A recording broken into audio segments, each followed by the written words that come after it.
Okay, today we're going to be having a look at some more of Live's MIDI effects and how we can use them to help generate content for our beats. So I'm going to add a pad to this groove we had going before, and I'm going to add sound there, 80s wave pad light, and I'm going to add in a little MIDI clip there. I'm going to double clip on the slot for a MIDI clip. I'm just going to put a C3 note on the first beat of the first bar. I'm going to duplicate that 4 times. So I've got like a 4-bar clip with a note triggering at the beginning of each bar. Okay, so onto that, I'm going to add a couple of MIDI effects. I'm going to go over here to Live's browser, click on the MIDI effects, and I'm going to select, first of all, a random MIDI effect and drop it down here. So the random MIDI effect will take the incoming note, in this case a C, and choose a random note depending on the chance here. So if I turn the chance up, I'll start generating random notes. Brilliant. And the choices here will tell me I can go up, it's going to go up 12 steps, so I can make that smaller or larger, and it's going to add them to the original note. So I could have that just being subtracted,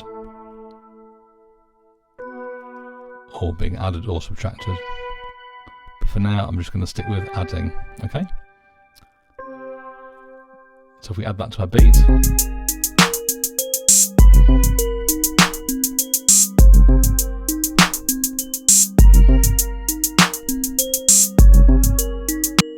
okay, some of those are sounding really good, some of those are sounding not quite right, and we can make them work within the context of the music by adding in this scale effect.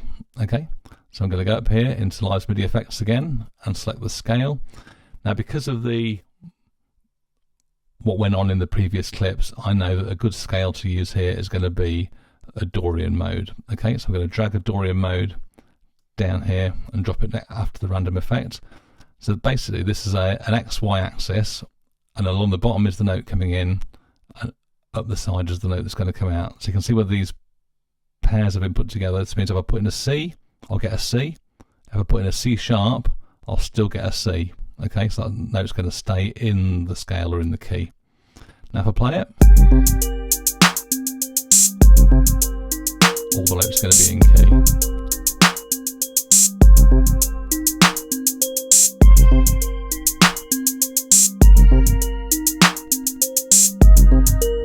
Fantastic. So that'll generate us some content. Now if we go back to some of the old effects we've used, we can generate even more content. So I click MIDI effects again, and this time I'm going to add in a chord. So I'll stick in a chord between the random and the scale mode, and let's dial in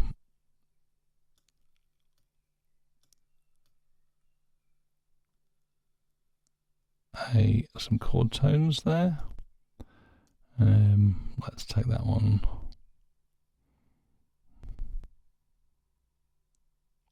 Okay, so now I'm going to get a random note. It will generate a random set of chord tones, and those will be jimmied into the correct scale by the scale device here. So let's listen to that.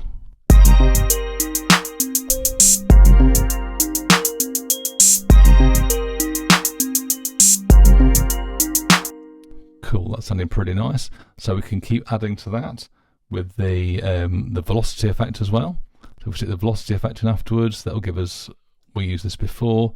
So if I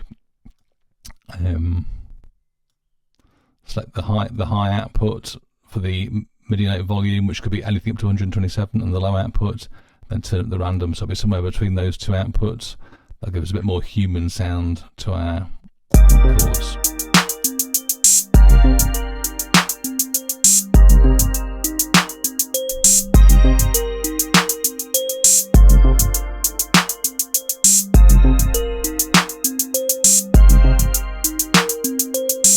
So there you go, instant chord progression. Now what you could do is Command-Shift-T, open a new MIDI track, and from this MIDI track take the MIDI from down here and take it from the wave pad light, and now if we record that, it's recording the chords that are being played. So we could record a whole bunch of chords and then find the ones we like the sound of.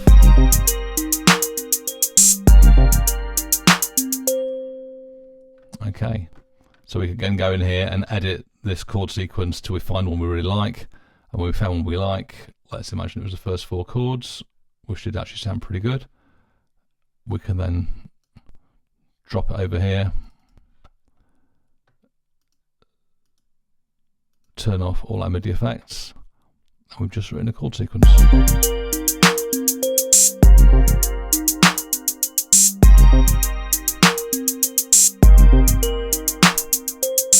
Excellent, so a great way of using some more of Live's MIDI effects to generate some content for our beats. Thanks a lot.